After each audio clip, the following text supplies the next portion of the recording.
അമ്മയുടെ കഥ. ആവണങ്ങാട്ടിഴും ശ്രീ വിഷ്ണുമായേ കൈവണങ്ങുന്നു ഞാനെന്നും.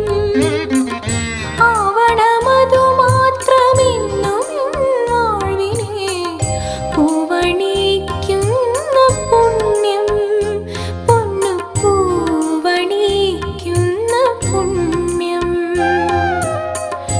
ആവണങ്ങാട്ടിഴും ശ്രീ വിഷ്ണുമായേ കൈവണ